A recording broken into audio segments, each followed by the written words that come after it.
Welcome to Huddle Up, brought to you by the Fields Auto Group. Jaguars senior writer John Oehser, NFL Network Analyst and former Jaguar Bucky Brooks, and senior reporter J.P. Shadrick bring you the latest on your Jacksonville Jaguars. Huddle Up starts right now. Welcome in. It is Huddle Up with Bucky Brooks, and we are headed to the offseason. We've got a busy show ahead. Wildcard review, Gladstone and Cohen reaction. Those two spoke with the media today, and we're looking ahead to the offseason. J.P. Shadrick, John Oehser from the Hyundai Studios. Bucky Brooks is in Los Angeles. Huddle Up with Bucky Brooks, brought to you by Fields Auto Group Jacksonville. See Fields first, Jacksonville's premier luxury auto group. Go to fieldsauto.com. Well, here we are. Season ends. It's never easy. It's always abrupt. The Jags go from leading with 4 minutes to go in the fourth quarter to 2 days later in Cancun. Bucky, how are you? I've been better. I'm still kind of reeling from the abrupt ending, as you said, of that loss. It was a game which is it's weird because when I sat on the bench at the end of the game, you just come to the realization how hard it is to eventually win a Lombardi trophy. Like, at the end of that game, I was just sitting there thinking, like, man, if we won, we would have to play two more of these to get to the Super Bowl. And I just think it's a great lesson for the players and those things, because I think you have to get into the tournament to understand ultimately how to win the tournament. And the exhaustion that you have mentally and physically only ratchets up as you advance. And this is a game where the Jaguars played well enough to win, but they just didn't win. And sometimes that happens when you play in the playoffs. Yeah, I mean, you think, like, it's funny, Buck, I thought this the exact same thing. You sort of reflect, and all those games you sort of watch as a non-connected person to playoff games. Oh, what a great game. And then when you're in it and on the wrong side of it, I'm sure a lot of players felt this too, oh, we're the ones not moving on. Like, this isn't fun. And I'm not making light of it, but I thought the exact same thing that you did. Boy, yes, you're good. Yes, the foundation is there, but getting to that point and being healthy at that point and looking at it and saying, hey, we got a lot of strengths. We're not, there's no reason we can't go win this. It's hard to get back. And people know I covered the Colts for 10 years, and they had seasons where, it can take 2 or 3 or 4 times getting there before you get over that hump. And the lift and the marathon nature of it, I think there's a lot of people in the building going through that. Mm-hmm. Not that they didn't know it, but I think what Bucky said was probably the best way of putting it. You can know it logically and understand how it might feel, but the punch when you feel it, you can't know it until you feel it, right, Buck? Yeah, and I would say that might have been the difference in this game. So think about the Buffalo Bills. I think the Bills are on the heels of 7 straight playoff appearances.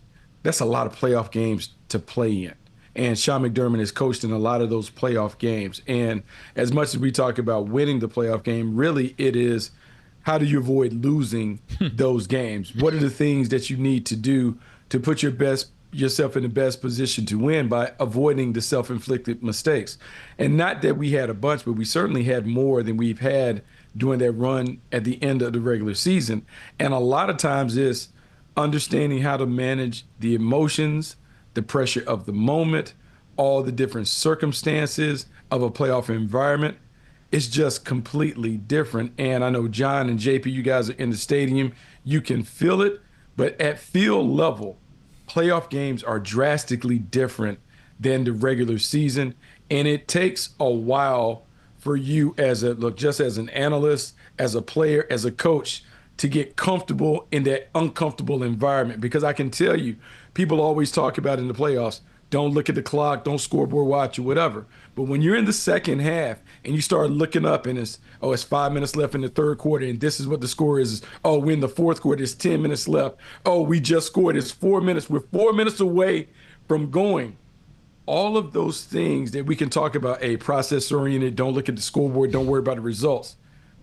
It is really hard to manage the moment and to stay kind of like where your feet are, as Liam always talks about. And then that said, JP, all that stuff being true, all the inexperience in it, they came back and took the lead in the playoffs twice in the fourth quarter. Huge. So while we're saying all this and it's true, they did sort of get it done. Right. And then the Bills got it done again. So that was a classic. I mean, it just doesn't feel like a classic when you lose it. The 33 million people who watched on CBS, which was a record for that time slot, probably loved it. Fourth quarter lead changes, but it's different when you're in it and dealing with it. All the stuff we're saying is right. Yeah. And at the same time, I thought they did for a team that hadn't been there. They handled it. Offensively, they handled it. And defensively, sometimes they had issues. You've seen me right a million times. Sometimes you get the Bears, sometimes the Bears eat you. I think it was a tale of two halves, because the first half, the offense couldn't get it figured out because they were having a tough time dealing with what Buffalo was doing. And I would say some of the experience, particularly Sean McDermott, he had the offense confused and flustered a little bit, being on the sideline, watching the guys go back to the surface to try and figure out what they were doing, because they changed the picture a lot. Showed one thing, flipped to something else, went from man looks to soft zones, and they really tested the discipline and patience of Trevor early. Also, they tested communication of the offensive line and those things. And then defensively, I think what we saw, and one of the overarching takeaways that I have from this, and I'm continuing to watch it in the tournament, the only way you're going to win the playoffs, you better have a superstar quarterback or you better have a superstar coach. And really, you need to have both.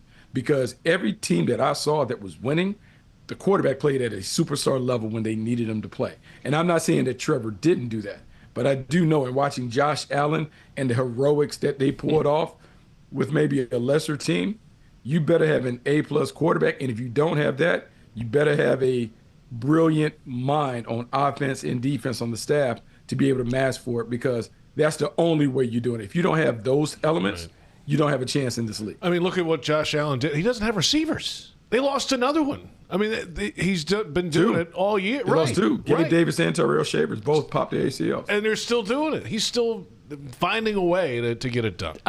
I do think, and after a loss, any loss, particularly playoff loss, JP, everybody's going to get criticized. Everything's going to get picked apart. And, now the Trevor non-believers are back out saying, well, he didn't do this, he didn't do this.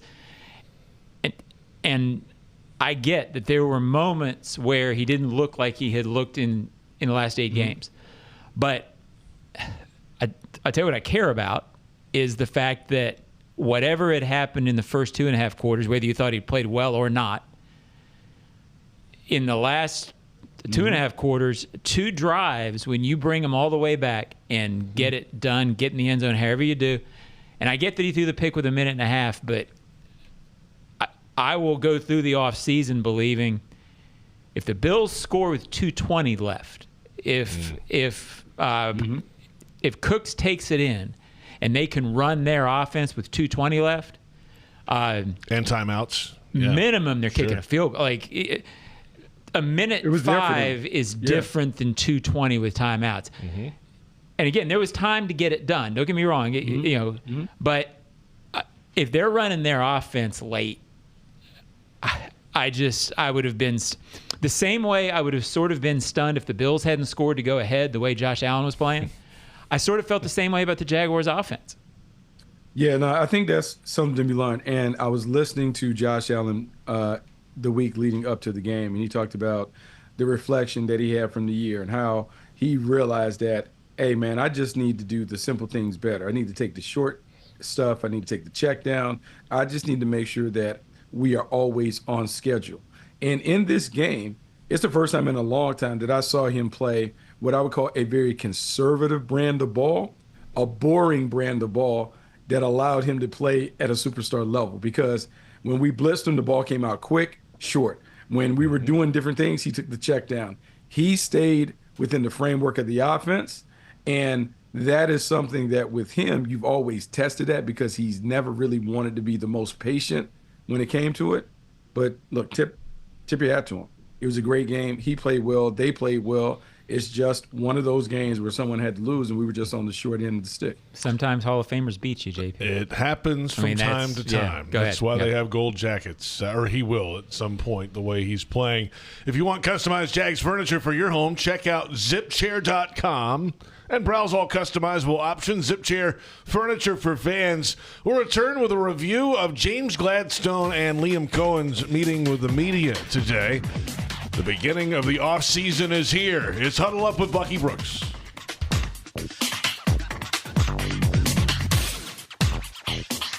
Hello, I'm Dan Fields. Finally, inventories and prices are customer friendly. That's because summer's here, so let's keep it real at the Field Summer Sales Event. New inventory is arriving daily. All new makes and models to choose from, even electric cars and SUVs. Visit Fields today and find the fit for you.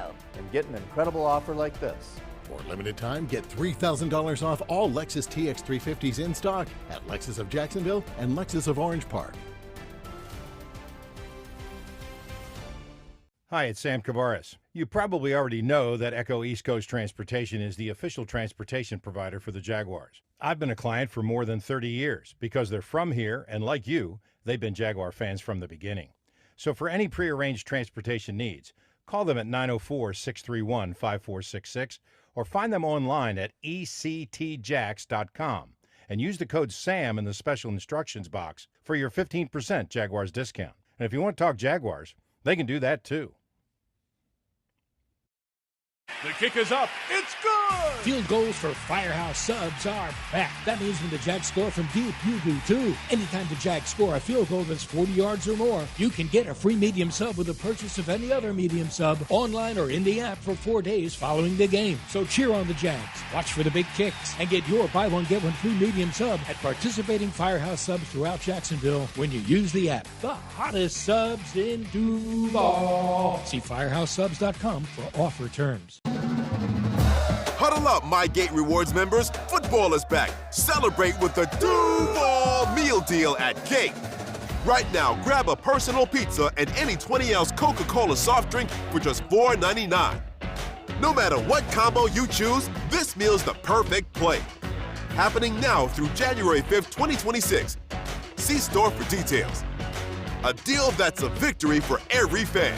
Gates got you.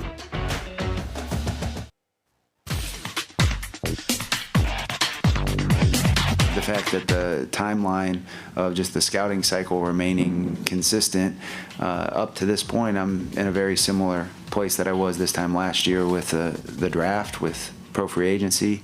The piece that is obviously sped up is now the understanding of our current roster and not being forced to sort of dive into that with very little nuances and depth to it. So I think that's a really helpful piece in order to make some decisions. Now, procedurally, we incorporated new functions and mechanisms that our scouting staff and our coaching staff didn't necessarily have experience with in the past. So obviously those will be new wrinkles that we'll work in, and looking forward to seeing those unfold in real time. James Gladstone, 35-year-old general manager of the Jacksonville Jaguars, and welcome back. It's Huddle Up with Bucky Brooks, J.P. Shadrick, John Oehser in Jacksonville from the Hyundai Studios. Bucky Brooks out in Los Angeles. Yes, it is James Gladstone season now. And a bunch of draft picks, none in the first round. We'll see what happens in free agency, of course, first. Mid-March, there's some pending free agents that you got to figure out what you're going to do with or not do with, and then or try to make a deal with some or not or none, and then get to free agency, and then it's on to the draft from there. And, hey, this is his first – he was talking there about, hey, it's the first time that he's been established and understands the roster, not having to learn the roster going into the process. The routine of scouting and everything is the same, but now he has the advantage of really knowing this roster backward and forward. Yeah, look, Buck, to me, you're the scout. I mean, I have no scouting experience, and you're the scout. But it seems like, the difference between knowing a language and whereas last year he sort of had to cram for the test in 2 weeks before free agency.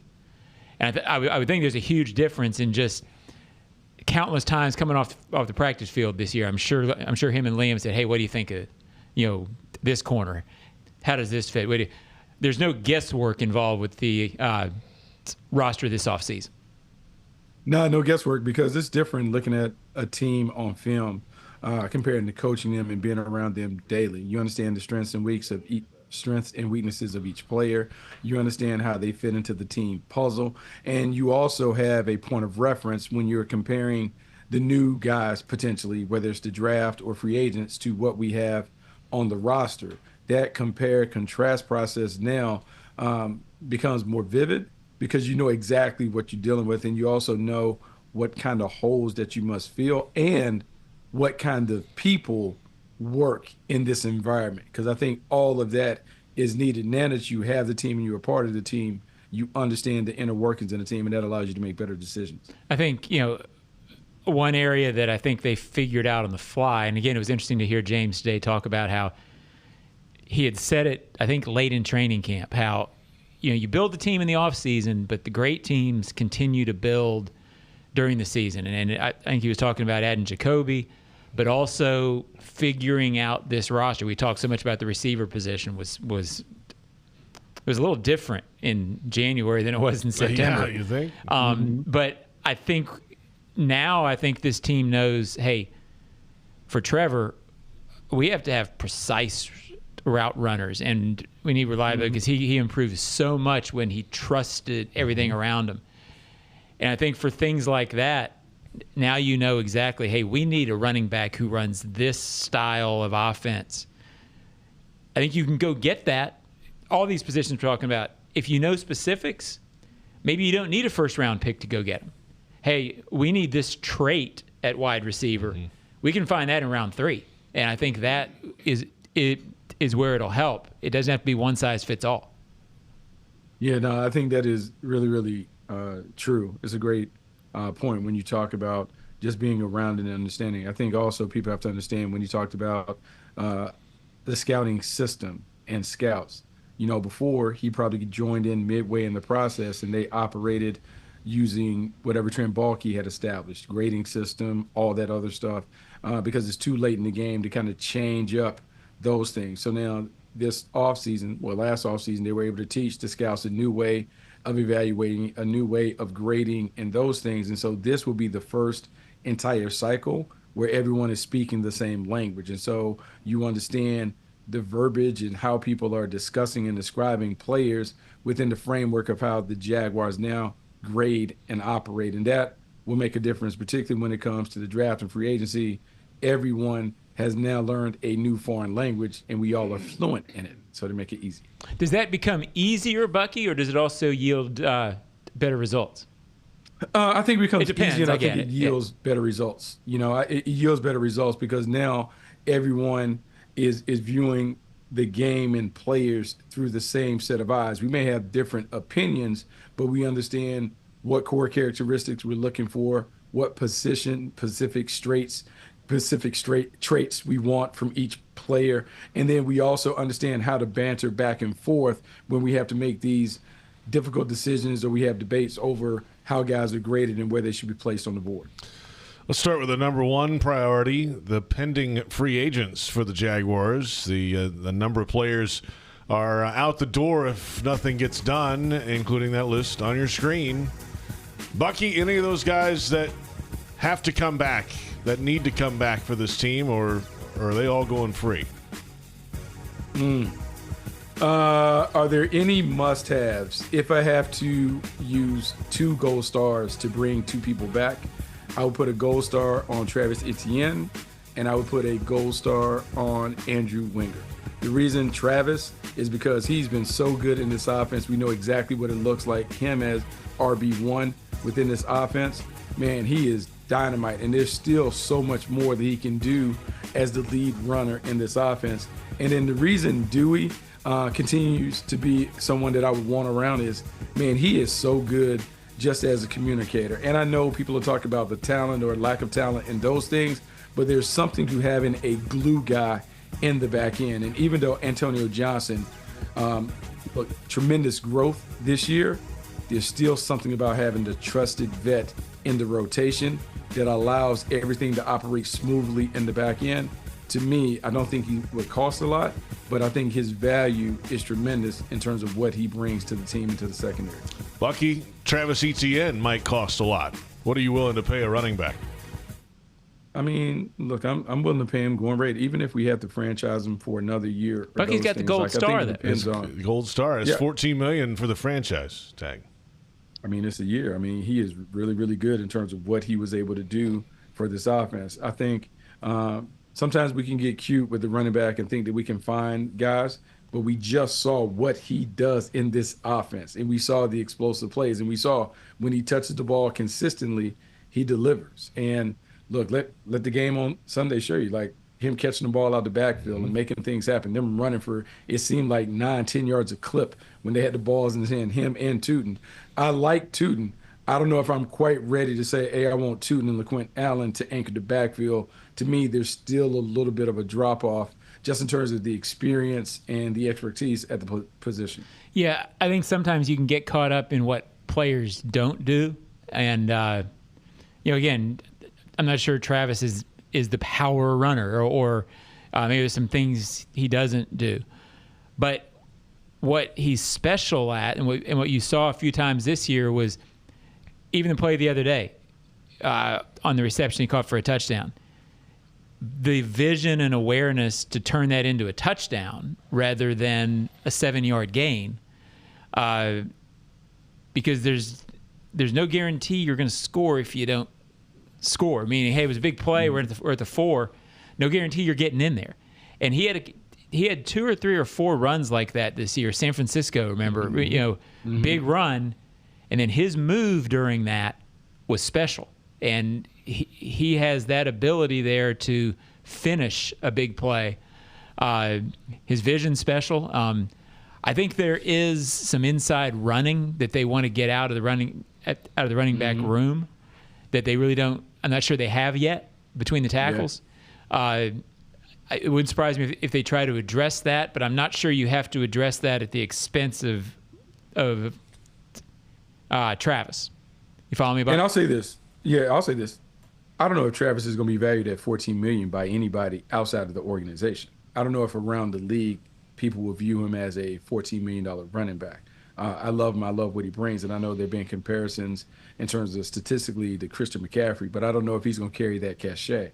So it might be a situation where maybe he hits the market for a day or two. You kind of see where the marketplace is, and then make a decision. I heard him in his last press conference talking about, man, I like warm weather. It's hard for me to envision playing elsewhere. Now, paychecks change everything, but I do. You can buy a coat. Absolutely, really nice. I do believe being around him enough. If it's competitive, I think there's a way for him to come back. I'm not saying he's going to give like a hometown discount, but I do believe if it's a competitive offer, I think there's a lot for him to like in Jacksonville, playing with his old college teammate and some of the other things that have been established in the city. Yeah, there is a type of guy who you can envision just liking a place and feeling comfortable. And it's always a hard concept to get to, but you can get, I'm not sure this applies directly to Travis, but conceptually, you can get a 4-year deal and not finish that 4-year deal out if it's not a fit. Mm-hmm. Or you can get a 3-year deal for X amount and finish it and have the career. Travis likes this here, and again, money will talk. Mm-hmm. But I agree with Bucky. He is a guy, I don't believe in hometown discount, but he is a guy who could look at it and say, you know what, I'm going to make this amount of money. This place understands what I am. And there's always a huge risk in free agency going to a place that doesn't understand what you are. And after a year, you've been there, and they're like, oh, we didn't really know this was this. Right. I have whereas this team knows Travis Etienne, and he really endeared himself, I don't know if that's the right word, but earned the respect of everybody in this building, all the new people, with how he approaches things. There's a good relationship there that, again, if money wasn't an issue, Travis would finish his career here and love it. I mean, but money talks. Remember, start of the training camp, we're thinking about Tank Bigsby taking over his job. Yeah. That was the thing. And then he put his head down. And the building wasn't sure about Travis. And they didn't know. They were just going to, let's see how it plays out. And he put his head down and just worked and didn't worry about the noise. And it's paid off for him. Yeah, it speaks to his character. Yes. His football character is terrific. You talk about all the people that had counted him out. It wasn't even Tank Bigsby. It was Sean Tootin is going to be the guy that's going to end up being the starting running back. And he just kept going to work. And when you have someone who is willing to work like that, because that is uncommon for a first-rounder to kind of approach it like that. Sometimes there's a level of entitlement that you may have as a first-round pick, but he didn't exhibit any of those qualities. And then he played so well in this offense and the scheme and the way that he fits. And I will say this, because running backs can age out quickly in this league. His game can age gracefully because he can catch the ball out the backfield. There are different things that you can do with him on the perimeter to preserve some of the contact and those things. There's a way to get him maybe to year 10 as a player in a system that can showcase him in a few different ways. Yeah, and in a system, I mean, all NFL systems value smart players, but this one really values smart players. Yes. And, his understanding of how he fits, and this year showing a willingness to fit into what they wanted him to do. Be careful when you shake that guy's hand and tell him goodbye. Yeah, that's a tough one. That would be a tough one. Let's come back in a moment. We're going to get to the defensive side of the ball. And one of the guys on that free agent list that didn't get a gold star from Bucky. We'll get some reasons why. It's Huddle Up with Bucky Brooks.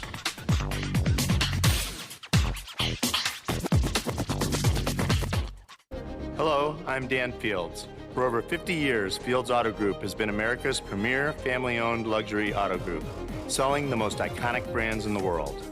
We understand the luxury customer and provide an extraordinary car buying and service experience. It's not just about selling cars. Fields is focused on building lifelong relationships. We invite you to visit Fields and enjoy an honest and memorable luxury car buying experience.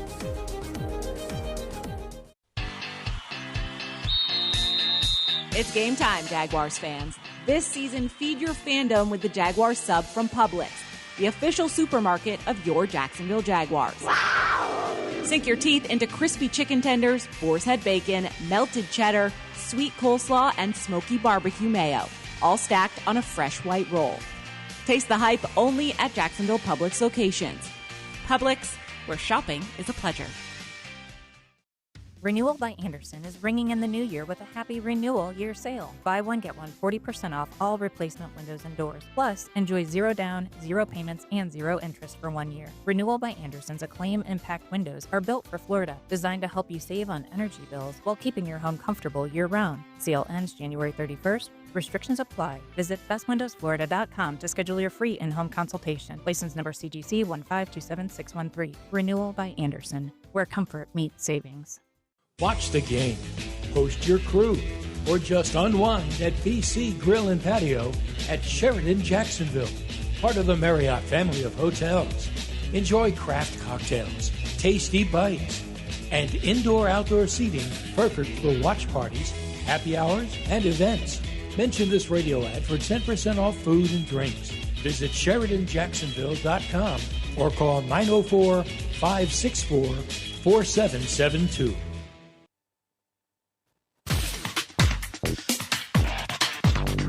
Connection between him, the coaching staff was real. He was being deployed in the right ways. He felt confident in the ways that he was doing it from both defense and special teams. Like, you're talking about a guy that is playing at an all-pro level on defense but is running down on kickoff every time we score and making plays for us. So extremely happy for Devin and his production this season and finding real footing in a way that aligned with what he knew he could be. Look forward to working through the offseason process with our coaching staff and everyone else to determine what's best for everybody and seeing if there's something to be done. James Gladstone, general manager today, discussing linebacker Devin Lloyd. And welcome back. The full press conference, by the way, from Cohen and Gladstone at Jaguars.com and Jaguars YouTube. It's Huddle Up with Bucky Brooks. presented by the Fields Auto Group. And time for the defensive coverage of the game, brought to you by GEHA, Government Employees Health Association. Benefits for federal employees and retirees. We take a look at the standouts against Buffalo. Yeah, they gave up some yardage in the game. Murray had 7 tackles to lead the way. Devin Lloyd had 6 tackles in the game. Trayvon Walker had a quarterback hit. Josh Hines-Allen had a sack. The Jags defense had a tough fourth quarter, though. They couldn't get off the field against the Buffalo Bills and Josh Allen. And that brings us back to the second person on this list, but he was also on the pending free agent list for the Jaguars, linebacker Devin Lloyd, second team All-Pro, did not get a Bucky Brooks Gold Star on the list to re-sign. Why not? Well, I think, look, dude, you only have so much money. Like, the pie only has so many slices, and he's going to command a significant piece of the pie based on how he played and what the market is going to be out there for him. And if you're the Jaguars, you have to prioritize what's really important to the team in terms of the next step. And while he was a very valuable piece, made a ton of splash plays and was important as a linebacker in this defense, to me, there are other positions that you would prioritize over that position. And so when he goes and he hits the market and people are going to pay him a ton of money, I just don't know if you're going to get in that bidding war to retain his services when you know that there are other positions that are more important to the success of the team. And that's not being disrespectful to him and the way that he played this season. Yeah, I couldn't agree more. It's hard to pay premium money for interceptions from a linebacker. And that's going to sway somebody to pay him. And I hope they pay him. I mean, JP, you know Devin. Sure. I like the kid, and he made some big-time plays. I'm not sure they're 13-4 without him. I'm not sure they beat the Chiefs without him. But in trying to pull back and really make decisions unemotionally, I think it would be really hard to commit franchise core money to that position for the reasons Bucky said. I think you got to get a corner. I mean, I think they will spend in free agency on defense, but I'm kind of sad that it probably won't be on Devin Lloyd. Yeah. So then what do you do there? Draft somebody. Draft or free agent guy. Or Bucky is the king of free agency as well. You know, JP, he's not just a draft expert. He does it all. He's the king of the combine for a reason, because free agency happens to the combine too. A linebacker, for what this scheme needs, they could sign a free agent linebacker for that sort of experience and what this defense needs in a linebacker that won't be franchise level money, but that could help the defense as much as paying Devin. Yeah, there are a few ways they can approach it. They can sign a free agent who is maybe a 1-year rental to help them get through. They could sign a free agent who's a 1-year rental, draft someone fairly high, have them learn behind either a rental guy or playing alongside Fourier, and hope that they're able to get up to speed. The one thing that you have to know about James Gladstone and look where they come from with the Rams, man, they are not afraid to play young players and to put them in the lineup prominently and do it.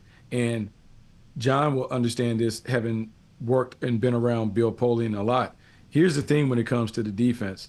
You have to make sure you have blue chip players at the marquee spots, the premium spots. Those premium spots are 2 pass rushers, Trayvon and Josh Hines-Allen. You need to have a marquee cornerback. You need to now have a marquee safety somewhere in there. Maybe that is Antonio Johnson. And then you got to have someone at that second level at linebacker that's a marquee player. Maybe that's Fourier, maybe it's a young player, but that's how it has to go. On defense, you have to have 5 guys who have blue chip caliber talent to be a championship contender. And so I think they're going to invest wisely in the position. I just don't think it's going to be Devin Lloyd running it back in Jacksonville. Yeah, and I don't want to speak for Bill, but I think he would tell you that if you've got the 2 pass rushers, you might be good. Those other 3, you can get away with some. Those other 3 can be, good and not necessarily great. But yes, you have to pick your spots, and just historically, it's tough to pay linebackers who don't rush the passer premium money and have your structure of your salary cap work. that's sort of regardless. I mean, somebody will do it, but I've not seen that breakaway from that philosophy work well that often. And not only that, let's be honest about how the team would be constructed. Trevor Lawrence is just about to get his money. So what you want to do is the biggest investment needs to have the toys around him to be at his best. And when you think about they just signed Jacoby Myers, Parker Washington, and Brenton Stranger going to be on deck. You just gave Cole Van Lannon some cash. I mean, they're going to commit money to the offense to make sure that number 16 continues to play at the level that he played the last half of the season. That means on defense, you're going to go without, or it's going to be a draft and develop situation on that side of the ball. All right, guys, we'll come back in a moment and take a look at both coordinators, offense and defensive coordinators. There are 3 coordinators. 2 of them are getting interviews for head coaching spots, and we'll wrap it up. It is our final show. Jaguars football is presented by Dailies. It's nicer here, and this is Huddle Up with Bucky Brooks.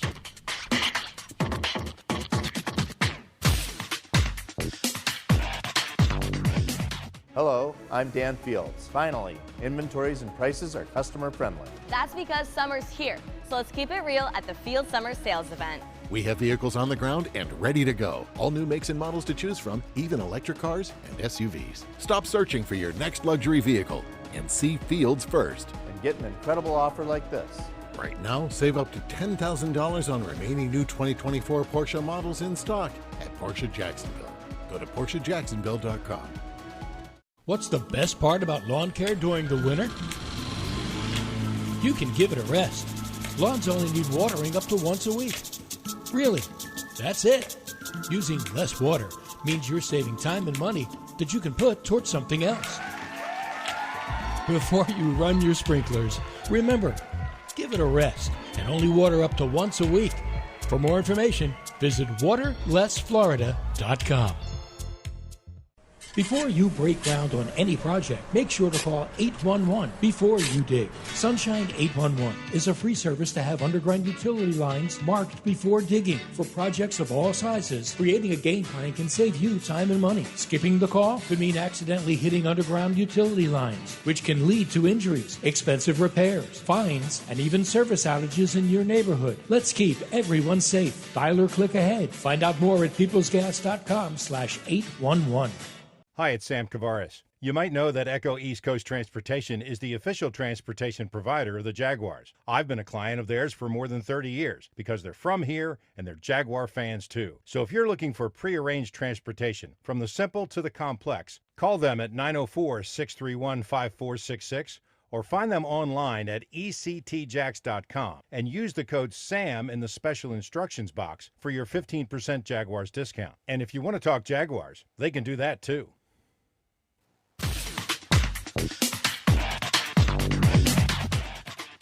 And that was the message to the team on Monday, was extremely proud of a lot of the things that we were able to accomplish. Very proud of their response to adversity and to that 1-0 message and that next play mentality. And now the real work is here to where we have to go and reload it.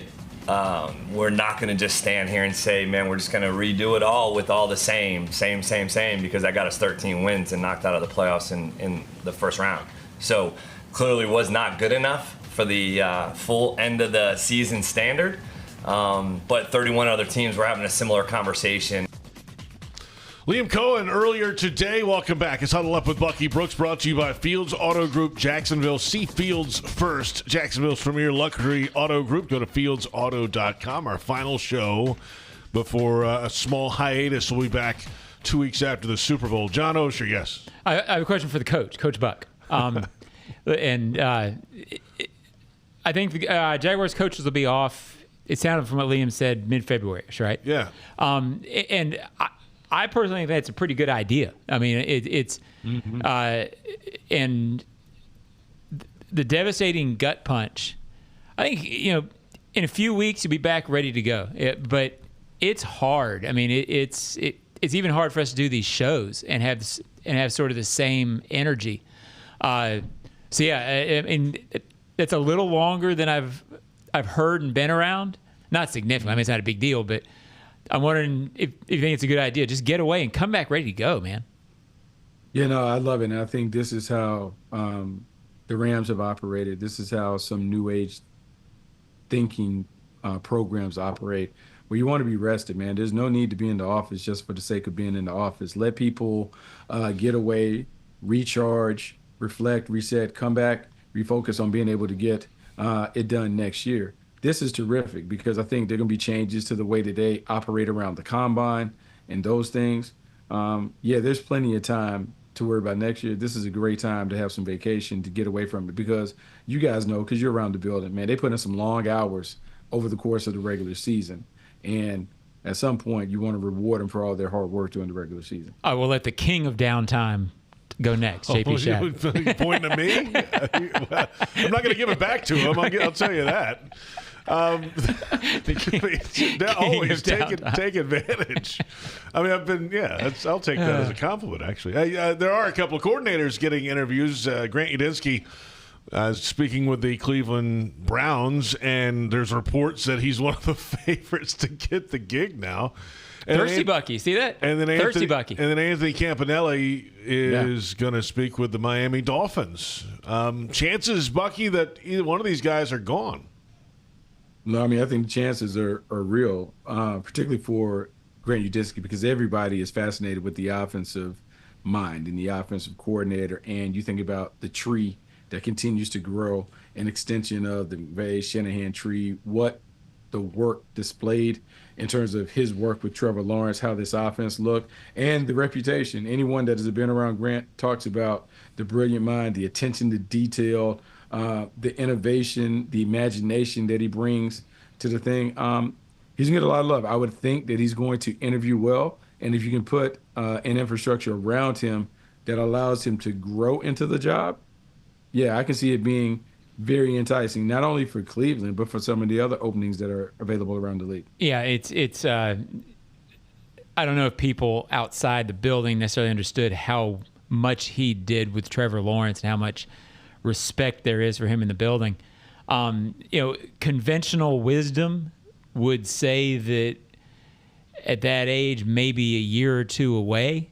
And when I say conventional wisdom, I sort of sneer at it, because right now, conventional wisdom on that front, there were thoughts last year, is Liam quite ready? 1 year as a coordinator calling plays. Mm-hmm.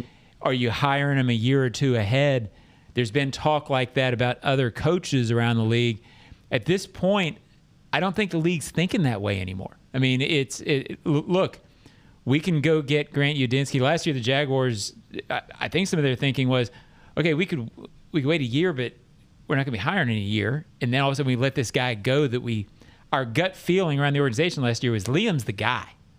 Mm-hmm. It would not surprise me if somebody gets Grant in a room and owner, GM, whoever's hiring looks at each other and goes, boy, this is the guy. If we think he's the guy and we wait, he's gone next year. We're not hiring anyway. Might not have a chance to see him ever. That whole thing of too young, whatever, I think he's going to be a great head coach when he gets a chance. And it wouldn't surprise me if the chance came this year. It's going to come in the next 12 months. I mean, if it's not this cycle, it's going to be next one, in my opinion. I mean, just look at all the guys that have come from there that have been young. I mean, Sean McVay. I mean, Kyle Shanahan was fairly young when he got the gig. Kyle Shanahan, Sean McVay. You think about LaFleur, Liam. Like it's just part of the deal. These young, dynamic guys are going to get opportunities. And so Grant is 30. Think about Clint Kubiak and the opportunities he has in front of him as a young coach. That's just the way it goes for the offensive guys, because it has been talked about so much on TV. You need to get an offensive guy because that ensures that your quarterback has stability, yada, yada, yada, yada. So all the offensive guys go. And so you're plucking from these really, really young guys who've just been put in these prominent roles, maybe too soon or too early in their career, but guys are going to bet on them to kind of make it happen down the road. And if there's a place that needs quarterback stability, it's Cleveland right now. But go ahead. Well, you can say too young, too soon, whatever. But if you look at, I haven't done the math on this because doing math takes a lot of work. But over the last 10 years, coaches fail, succeed. You you can hire a 48-year-old coach. He's going to fail or succeed at a rate. So if I'm an owner or a GM, and I've looked around and seen these young guys, I used to do a couple years ago that if you didn't have a certain kind of haircut and a goatee and look like McVay, that you weren't going to get a job. But I guess taking that out of the equation, if you're an owner and your GM says, well, we're a little concerned about this not working, the owner's going, well, I'm hiring a new coach. Clearly what I was doing wasn't working anyway. So, right. And if you hit it, they're there for a long time. If you think this guy's the guy, I kind of get the thinking. So again, very quickly when you talk about camp. So sort of the same deal. I'd be stunned, Bucky, if Camp's not a coordinator this time next year. Coach. I'm sorry. Head coach. Yeah. He's already a coordinator and a good one. I think he gets a job in the next, either this cycle or next cycle. Wouldn't surprise me this cycle. Man, he is terrific. I wish I could really fully disclose all the things that I hear them do at halftime and the adjustments and how adaptable he is and on the fly. He's feisty, he's fiery, but he does a great job of connecting. And I think what I've learned from watching this staff is the importance of communication and connectivity. Great communicators up and down the board. They communicate with everyone in the building, outside the building. They do a great job of making sure that the team and their units are tight. And it's been remarkable to see the growth from the first preseason game to the way this team finished in terms of just watching the on-field product led by the direction of the two coordinators. Man, they both deserve standing ovations for their work and how far they were able to progress the team in a short amount of time. JP and Bucky, remember the Steelers opener? Oh, man. And everybody, there was the issue where I guess a couple of players were slightly slow getting lined up, and the fans were going ballistic. Oh, my goodness. It was just the preseason. But, I mean, I just kind of thought about that as you were talking. JP probably knows where I'm going with this. Give me a head coach. Ask me if he knows scheme or can connect to players, and give me the guy who can connect to players anytime, because you can hire a guy who knows scheme for you. Campanella really knows scheme, but his ability to connect with people is why I believe, just like Liam, I mean, I think he'll be a high-end head coach, and that will be his gold star, to use our phrase. Yeah. He can connect with players. Players love playing for this guy in the right way. He's not necessarily a player's coach, but you can connect, and Camp can connect, boy. He can really connect. He connected so much they wore shirts with his face on it. Right. Yeah. I mean, look, I'm going to say this. It was about mid-season, maybe a conversation I was having with Jordan Lewis, and John knows this, JP, you also know it. It's rare for pro athletes to talk about playing for their coach. Right. That is almost something that is high school-like, collegiate maybe if you have the right coach, but definitely not in the pro game. Not that you're talking about like, man, I just don't want to disappoint him. He's such a good man. I just want to make sure that whatever he pours into us and I want to give that back. That connectivity is at your youth and high school level. That speaks to how intentional the guys were when it came to developing the relationships. And I think, like, we talk about both coordinators, but I also think that was part of the exchange that took place in the presser. I don't think people outside of Jacksonville know how well this staff has connected, not just inside the building, but the personal relationships they developed outside of the building that brings about those responses where you feel like there's this human connection that extends beyond the professional relationships that we all have. Yeah, you don't turn this around to 13-4 with this without what we're talking about. Yeah. And again, if Camp leaves, I hope he doesn't. Love being around the guy. I think that element will remain, but he's been a special part of making that work, because I can remember the first day we met him. I think you were in there, JP, in the MEC media room. I talked to Camp for maybe 40 minutes that day, and he was, just talking. And but the thing that he said specifically, without me bringing it up, was, look, everybody runs schemes in this league.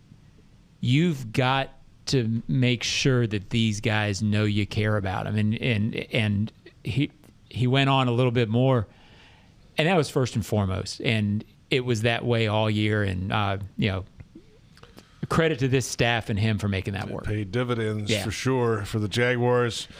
That's going to do it. This is our final show of the 2025 season. We're going to take a few weeks hiatus. We'll be back in podcast form 2 weeks after the Super Bowl on that Wednesday. Not the Wednesday right after the Super Bowl, the Wednesday after that. Whatever day that is. Wednesday. That'd be the lead up to the Combine. I mean, that's what that is. That's what we're talking about. We're not talking about the Super Bowl. We're talking about getting ready for the next season, which is draft season, run up to the draft. It's Bucky Brooks season. Are you in Indy already, Bucky, or do you wait? I mean, you just go and set up? Did you buy real estate in Indy? Like, what do you do? I should set up. I should set up there, and camp out. Yeah, it should be a lot of fun. It should be a lot of fun. Looking forward to it. Usually is. Bucky, great season. Always appreciate it, and thanks for the insight all year long, man. No, it's been a lot of fun, man. It's been really fun covering a team that is really good and covering a staff that kind of gets it. I'm excited to see where this thing continues to go. Bucky Brooks. John, you were good too. That's all right. John Oehser, senior writer. I'm J.P. Shadrick. Thanks to our entire crew, Joe Fortunato, Brent Reber. And thanks to you for watching and listening all season long. Huddle Up with Bucky Brooks.